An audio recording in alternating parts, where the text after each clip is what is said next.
I say, I play no basketball, have no desire to play any sports, and I got a sneaker deal just like LeBron and Jordan. Now, if I could do that, young boys and girls, imagine what you can do. Yeah, that's powerful. And that was it. We just made a record about our sneakers, Adidas. So, man, they couldn't spend $300 million on a campaign to do what we did. Oh, and you can't, yeah, it's priceless. It was right, and it was authentic. It's authentic, right? Priceless. That's insane. That's crazy. Welcome to Innovate or Evaporate, the podcast where we explore the relentless pace of change and the innovators who drive it. Each episode, we dive deep into the world of cutting-edge ideas, breakthrough technologies, and the fearless pioneers who are pushing the boundaries of what's possible. And today, well, this one's special. Joining us is a true cultural icon, Darryl DMC McDaniels of the legendary hip-hop group RunDMC. Yes, Adidas, MTV, Walk This Way, that RunDMC. This conversation goes way beyond music. We talk about mental health, authenticity, creativity, comic books, entrepreneurship, and how purposeful reinvention can change the world. If you're ready to transform your thinking and ensure you don't get left behind, stay tuned, because it's Innovate or Evaporate. Welcome back to Innovate or Evaporate. I have been dreaming about doing an interview like this for all of my life, basically. Today, we are blessed with Darryl McDaniels, RunDMC. We all remember RunDMC and all the great, incredible songs. And we are going to dive in on Innovate or Evaporate today in the music industry, your journey, your life, the impact that you've had. I see you're wearing those Adidas shoes. Can't wear nothing else. Right? I mean, it's just magical. Dreams do come true. So welcome to Innovate or Evaporate. Thank you. Thanks. Gosh, so where do we start? I want to go back to you. So you grew up in Queens. Queens, New York. Right, in Queens, New York. When did you first realize that, maybe not the first moment you realized you loved music, but the first moment you realized you have a talent to bring a different angle? Well, I never wanted to be in show business. Yeah. When I was a kid, all I cared about was read, collecting, and drawing comic books. So music, it was in my house, but it was for my mother and father. Marvin Gaye, Al Green, James Brown, Aretha Franklin. All of that was their music. I didn't care about that. All I cared about was Marvel comic books, the black and white Japanese Godzilla films. Oh, yes, for sure. The best movies ever made were the 30s horror shows. Bela Lugosi, Boris Karloff, The Wolfman Frank. That's all I cared about as a kid. So all I did was read, collect, draw, read these comic books. Because I was reading all the time, I was a straight A student.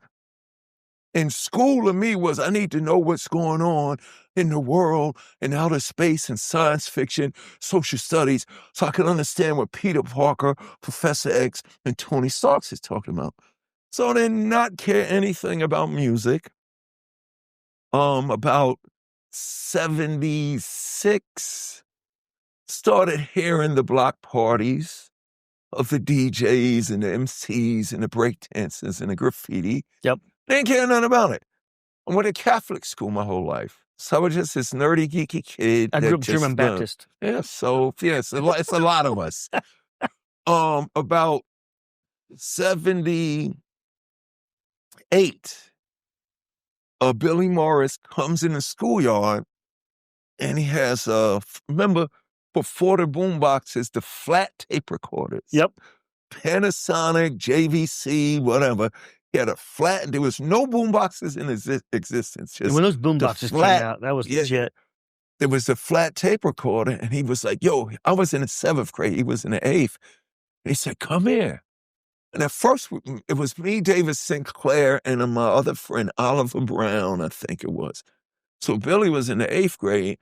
You know, he's the older kid. So he calls us, yo, come here. So we was like, act like you don't hear him. Because we're thinking, what does he want from us? He probably want us to smoke reefer. He probably want us to drink Raw Irish Rolls or something. We had to smoke cigarettes. We didn't know what Billy wanted. But then he hit us with that, I ain't going to say it again. So me being a comic book kid, I'm looking at Billy He's one 8th grader, but you got 3 7th graders. So I'm like this, yo, there's 3 of us and one of him. If he try anything, we're going to We jump got him. him. But we probably wouldn't have did that, and we probably would have ran. But we go over there, and he pulls a tape recorder out, and he says, listen to this. And he pushes the button, and we hear a beat and a guy rapping. So when I hear it, I didn't know what it was. It was just like, whatever that is, I'm that. Now, I didn't have, no, it was like, it was a beat, boom, that, boom, ba-doom, bet, boom, boom, bet. And then the guy said, I'll never forget this. When you mess around in New York town, you go down with the disco Chiba clown. You go down, go down, go down.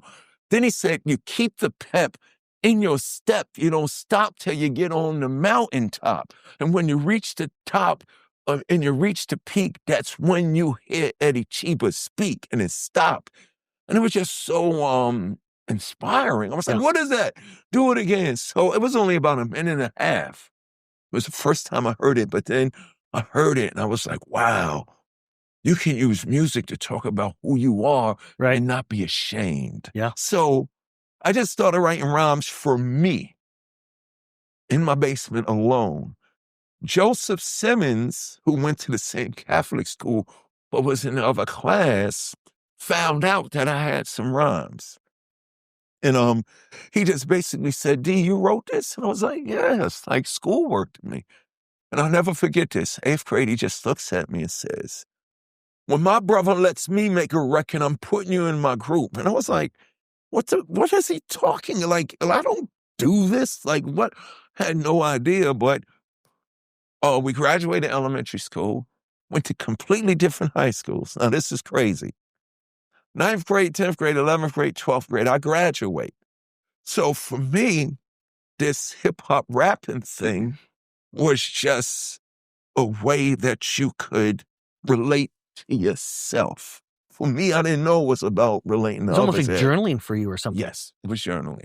So I graduate Rice High School, another Catholic school, and you send out your resume to all the colleges. I get a note, because remember, there was no internet and nothing like that. I get a letter in the mail.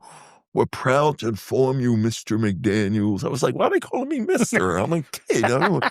Could you have been accepted to St. John's University? So I run to the basement, write a rhyme about it.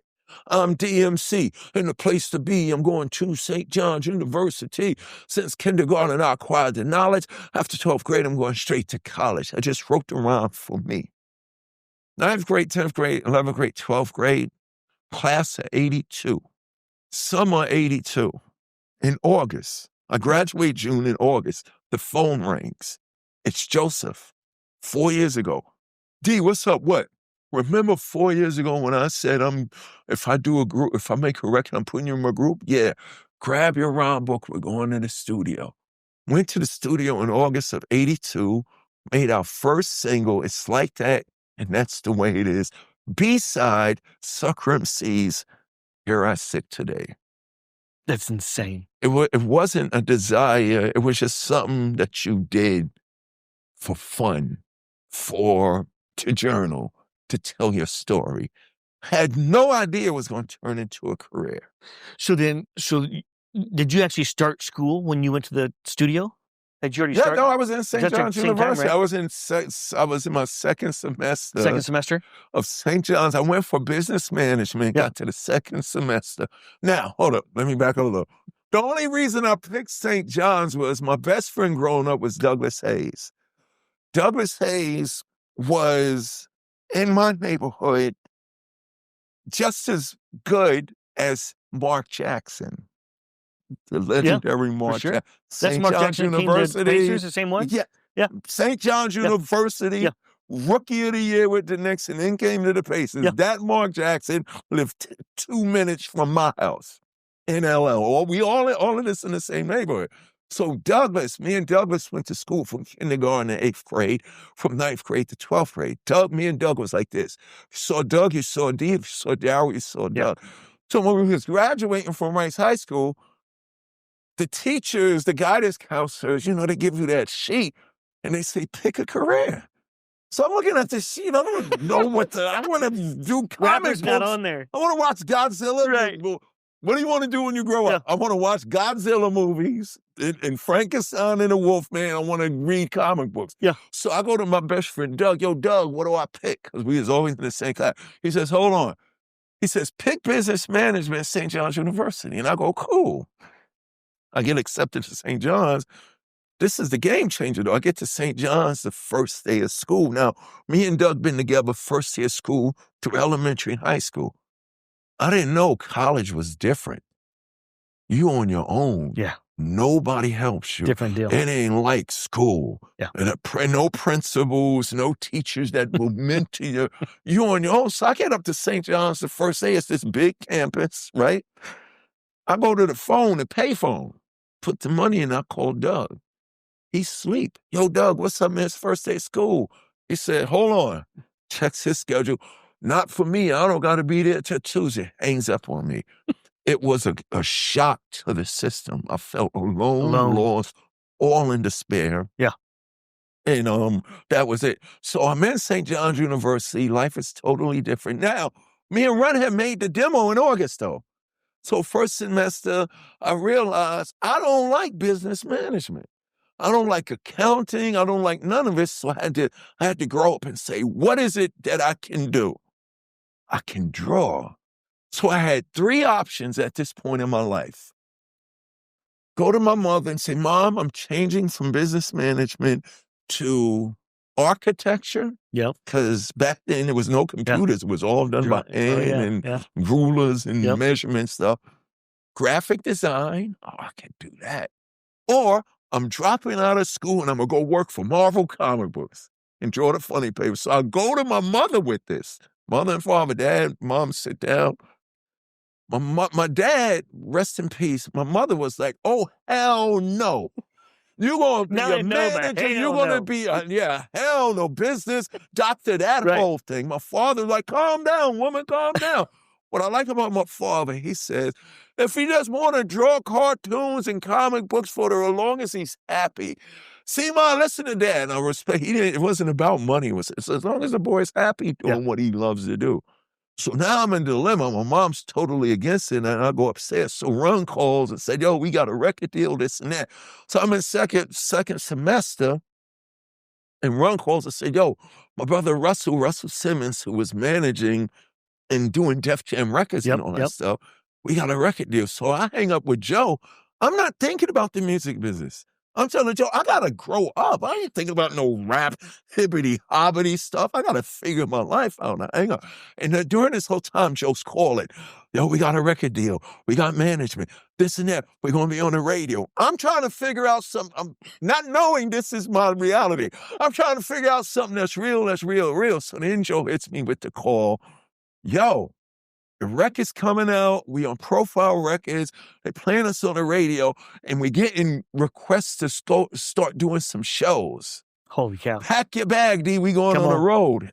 Okay, I hang up, but then I realized I never told my parents I made a record.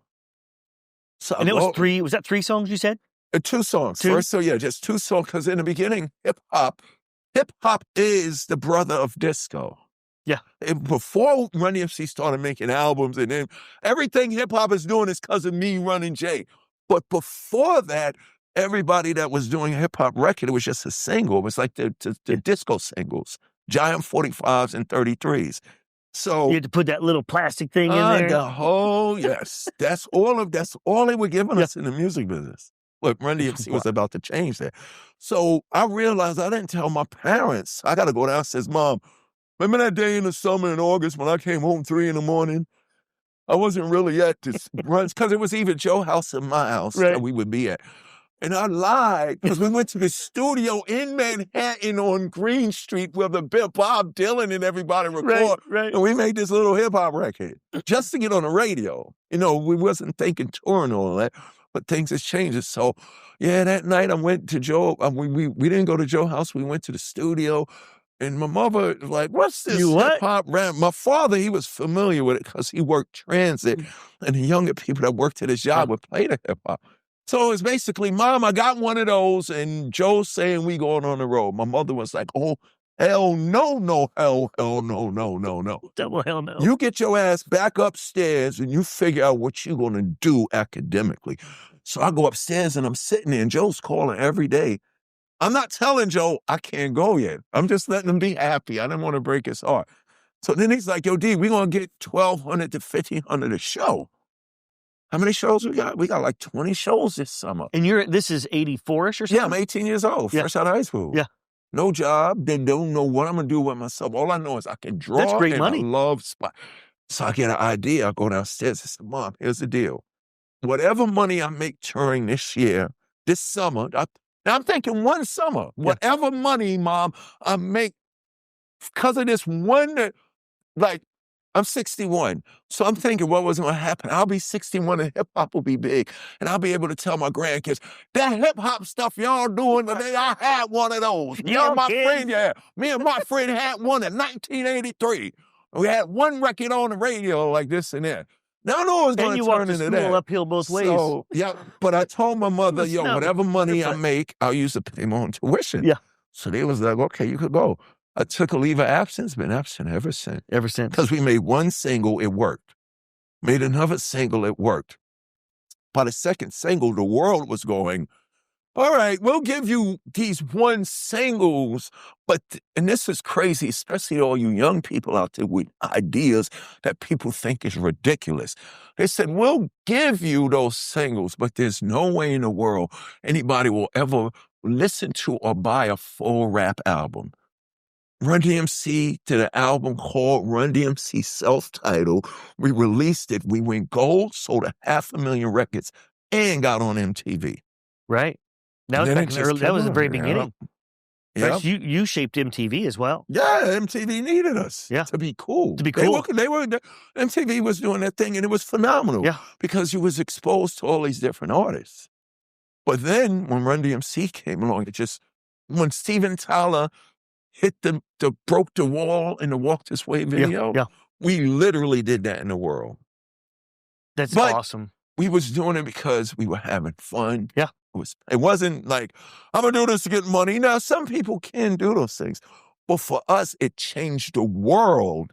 It didn't just get us money in show business. It changed the world. So you were also on the forefront then of like Adidas, right? Yeah, all this branding stuff the NBA doing, all this stuff that Gucci is doing. I'm looking at the reason. I always tell kids, I ain't old school, I'm eternal. Oh, yeah, that's right. So what had happened was we making these records that didn't have to be disrespectful, didn't have to be violent. You know, even though we from the streets of New York, the idea of hip-hop is to say, here's the situation. The message, broken glass everywhere. It's like a jungle of struggle, gangbanging, drugs, and poverty, and economic. And okay, we're going to tell the story. But the reason why we're telling the story is the next record that's going to be a huge hit, playing everybody's living room, is going to be saying, you don't sell drugs, you don't lie, you don't cheat, you don't steal. You be honest, you be hardworking, and you work together. So we said, we're going to start making those records. So at that time, we was rapping about everything. My first rhyme was, I'm DMC and a place to be. I'll go to St. John's University. So with the same attitude, people sell negativity, disrespect, death, destruction, and darkness. I use that same attitude and sell everything that's good and everything that will unify people. And it happens. So we got to the point, what else we going to rhyme about? I don't rhyme about chicken and collard greens, St. John's University, my mother and father. Let's make a record about our sneakers. And that was the motivation behind it. So we made this record called My Adidas. And what year was that? Do you remember what year that was? That was 86. 86. And it was just talking about the sneakers we love. Adidas, this big corporation, they hear about this. What's this hip-hop thing? What's this RunDMC thing? Can you imagine the boardroom? Yeah, they're in the boardroom. Because what happened at that time was Adidas was just sports. That's all it was. It wasn't lifestyle, wasn't fashion. They're looking at the sales of the sneaker like, what's going on? Who in the company's doing it? Nobody in there raised a hand. Rumor has it was a young intern. Dude, you don't know, RunDMC made a record called My Adidas, and it's a hip-hop song. So Adidas had two problems. What the hell is RunDMC? What the hell is hip-hop? So they sent a spy from L.A. Their North American offices was in L.A. So they sent the spy. The head of that was this guy named Angelo Anastasio. Angelo, you go to New York City and see what this Run DMC hip hop Adidas thing is about. So Angelo calls Russell's office because Russell was manager. I hear Run DMC's playing Madison Square Garden. Can I get some tickets? Sure, yes, we got 3 tickets for you. Come on now. So Angelo comes. We playing a sold-out Madison Square Garden. Place going crazy. Place is going chain. crazy. I take my sneaker off. Run says, D, take your sneaker off. I take this part of the show. Hold it up. So I hold up my sneaker. 20,000 people in Madison Square Garden holds up their store. Oh, my gosh. So imagine what Adidas thought when they saw that. Oh, my gosh. So we did the show. Angelo runs back to L.A. It's true. There's this thing called hip-hop and boom bang. Couple of weeks later, we was the first 9. And here's what's cool. I go to elementary schools, middle schools, and high schools, and I talk to the kids about their power. I said, I was powerful enough to do this 40 years ago. I'm 60 now. I didn't change the world when I was 60. I didn't change it when I was 50. I didn't change it when I was 30, 40, 20. I was 18 years old when I was fresh out of high school, when me, Run and Jay started changing the world with dreams and visions that we had that people said was impossible. And they're looking. I said, I'm not an athletic kid. I go to the gym now because I want to live forever. Looks like you're pumping some iron. Yeah. And hold up. I want to be a superhero. That's why I want to look like Captain America. I'm still 60. I'm still that little kid. But I say, I play no basketball, have no desire to play any sports, and I got a sneaker deal just like LeBron and Jordan. Now, if I could do that, young boys and girls, imagine what you can do. Yeah. That's powerful. And that was it. We just made a record about our sneakers, Adidas. So, man, they couldn't spend $300 million on a campaign to do what we did. Oh, you can't. Yeah, it's priceless. It was right, and it was authentic. It's authentic, exactly. Right? Priceless. That's insane. That's crazy. So, what superhero? Do you have your own superhero? Have you made your own? Yes. I'll get to that in a minute. Growing up, the only place that I saw people I could relate to was in the comic books. Awkward, geeky, nerdy, clumsy people trying to figure out how to fit into this world. That describes everybody on this planet. That's right. But the only place, I wasn't in the gang. I want to do my homework. My mother says, be home at 6. I'm going to be home at 6. There's something about doing what people tell you to do. And it's not about someone having control over you. It's about self-discipline. Yeah. But I didn't know that that's what it was. But the only person that I could relate to was Peter Parker.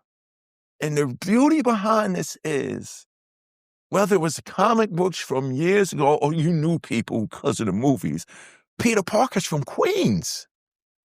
Imagine me as a kid reading about Spider-Man being clumsy, awkward, and he's from Queens like me. Queens. So it wasn't make-believe. Yeah. It was real to me. Yeah. And he's smart. Possible. And he lost his parents. So he's being raised by Aunt May. So it was me, it was Spider-Man, it was Batman, but it was Marvel because of Spider-Man. So fast forward, I'm doing all this Run DMC stuff, changing the world. Everything's going good and stuff like that. And 93, so I came out in 83, 10-year run. 1993, I wake up, Tupac, Biggie, Wu-Tang, Ice Cube, NWO Hip Hop, Salt and Pepper, MC Light Latifah, Naughty, and everybody's Cause of You, Run and Jay, yes and that. So I was part of that thing that made this possible for everybody else. I wake up in 93, I want to kill myself. Don't know why I just woke up in 93. It's got to be more to life than being this DMC guy. Didn't know what it was. And I said, okay, just in case I kill myself, I want people to know Darryl, because you know DMC through the records and the videos and all of that. So I wanted to write a book. This is funny. Before I killed myself. So I called my mother up, because I knew my birthday was May 31st, 1964, but that's all I knew about my birthday. So looking back, I should have called her up and said, Mom, I'm depressed. I'm suicidal, help me. But you know, the stigma with it, I was one of those. I didn't know no better.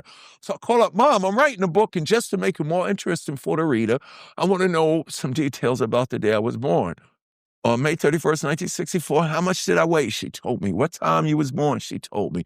What hospital? She told me. I love you too, Mom. Hung up the phone.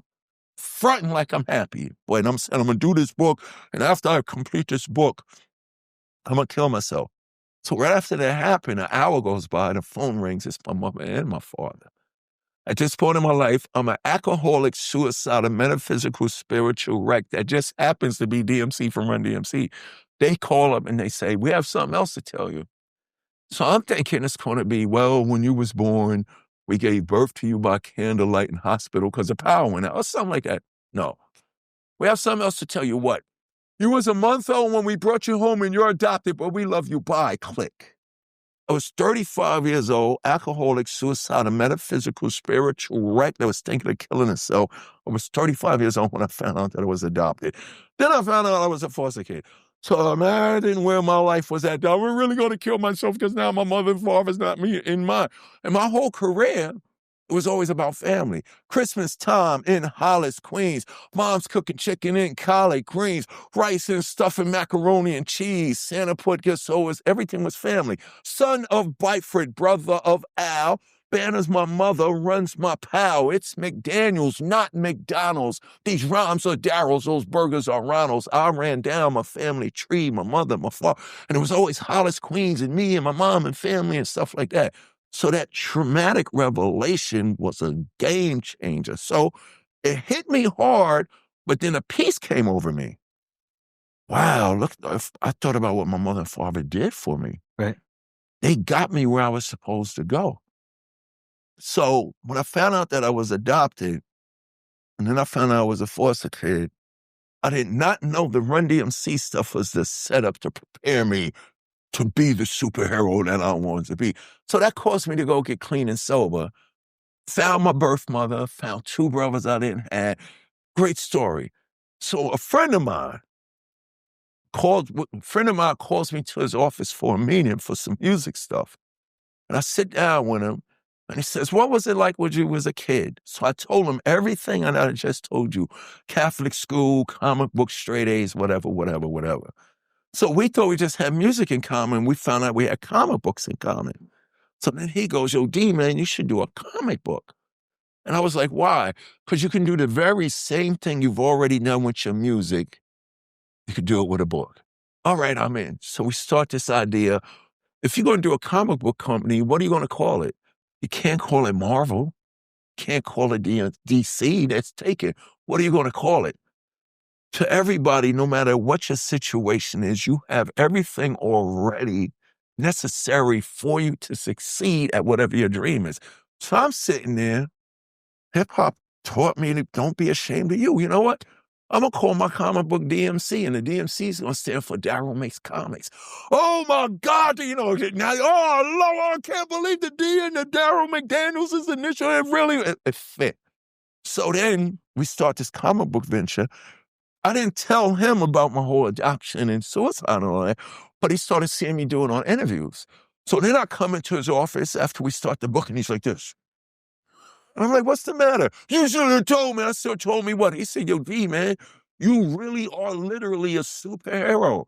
The way you looked, what you did, the power that you had with RunDMC, y'all were like the Avengers, whatever. But then he said, but you are really definitively a superhero, living, breathing for what you talking about. He said, most superheroes are adopted. I have a foster care situation. Spider-Man, Peter Parker, lost his parents, had to get raised by Aunt May. Superman didn't just lose his parents, he lost his whole world, got sent to Earth and got adopted by Clark. Sit down, there's something we need to tell you. What, Mom? We love you very much, but you're from another planet, but you have purpose in it. Right. What? Then he hit me with the Batman. Batman not only lost his face, Batman saw him get murdered in front of him. All of these superheroes, see, people always talk about this physical strength of these people. They talk about the brains, Tony Stark's Professor X, Peter Parker. All superheroes or all heroes, whether it's Star Wars, Harry Potter, all of us people in this universe No matter how rich or famous you see him, we all go through trauma. Yep. He said, you're one of those, Z, and you're going to use your skills and abilities to help heal others. So here I am. That See, you is can't rank so it. powerful. It wasn't music. Yeah. It was the comic books. I identified with them. Peter, Tony, or Tony Stark was an alcoholic. It's documented in Marvel. Yeah. The X-Men was written by Stan Lee to deal with racism because the foolish white people and black people too busy arguing. Let me do it with something that you can enjoy. It's all about teaching. It was very spiritual and very emotional. So I'm like, whoa, I had no idea. But then I look back, whoa. Then I went to therapy, which is another thing men, especially men, are scared of. No, therapy is the most gangster thing. Y'all want to be cool, go to therapy. It ain't alcohol, it ain't women, it ain't getting money, it ain't the most gangster thing you can do is just go to therapy because you can be you. Yeah. Therapist told me you can be mad at your mother and father for not telling you. You can be mad at you can be sad. Really, you can cry, laughing, and it's you healing yourself because you have the power. Yeah. And I learned, and I was like, so going for a circle, that's why I liked Peter Paul. That's why I liked the super. That's why music was the power. The music was my gamma rays to turn into the Hulk and do something. Not just, I'm thinking I'm making myself stronger, but your strength, your blessing, your career, your job, your position has nothing to do with just you. And I found that out. Darryl, I'm floored right now. It's crazy. I mean, I could talk to you for 3 days straight. This is insane. But what's the beautiful thing about it is now I go everywhere and talk. I speak at architecture. Man, I wanted to be an architect. I speak at architect conventions or bakers, this and that. What I want people to understand, it doesn't matter what you do. We all do the same thing and all go through the same things. It's all the same thing. I love that. I do not want to stop this, but I know you've got another one right after this. So can I hit a couple of rapid fire questions? Yes, let's do it. Give it to me. And what an honor. Just thank you for sharing that story. And since I can't do alcohol, not only did I do Darryl Makes Comics, I've been doing Darryl Makes Comics for the last 10 years. I go to all the Comic-Cons, so you might see me at a Comic-Con near you. Since I can't do alcohol, I like doing things that make people happy. Comic books and music. I also made cookies. It's awesome. Where can we buy them? Right now, you can go to DMC-Cookies, our website, but on July 8th, we're now on Amazon. All right. So the next thing to do is get it in all the grocery stores. But DMC doesn't just mean Darryl Makes Comics, I also makes cookies. That's awesome. DMC.cookies. Yeah, DMC-cookies.com. DMC-cookies. Or just go to Amazon. Yeah. All right. I'm going to go check some of those out. I'm going to buy some of those. All right. If there's one thing that you think people should stop doing in your industry, and whatever industry you want to pick, one thing they should stop doing, what would it be? Number one is thinking you better than anybody else and not thinking somebody could help you. Yep. Nobody knows it all. Yep. Nobody knows it all. And the whole thing is this. Conversation. Yeah. You want to get rid of hate? Conversation. Yeah. Immediately, it's the Asians. Conversation brings about cooperation.